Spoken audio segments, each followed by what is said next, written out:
As far as the trends that I'm seeing between advertisers and the metaverse and NFTs and these kind of Web3 concepts, we're still in the very like buzz phase of everyone feels like they need to play in this space because they need to look like they're paying attention to kind of the idea du jour, which is what I keep hearing.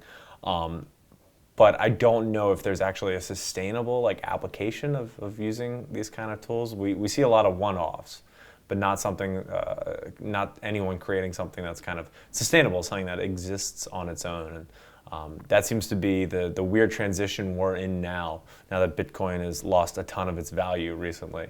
That this is, I think the buzz is kind of fading, and we're seeing, we're going to see whether this is a legitimate, sustainable advertising vehicle or if it's just a fad. So you mentioned that you don't know that this is sustainable and that it seems like a lot of brands are doing this because they want to hop onto the next big thing.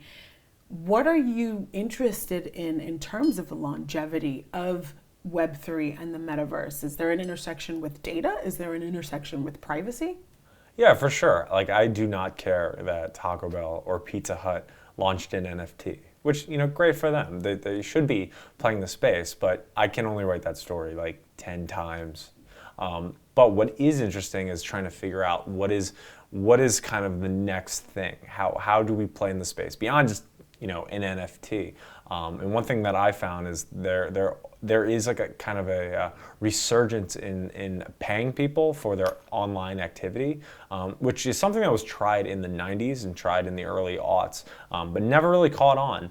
And now that is kind of the idea of a data union that is starting to reemerge again.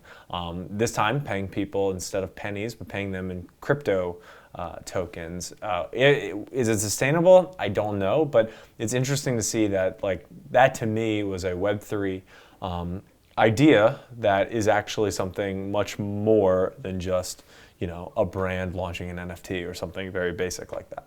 This is the $1 million question. All the brands and agencies and PR people want to know, how do they get on your radar as a marketing reporter? What are the things that you look for in terms of telling a great story to your readers?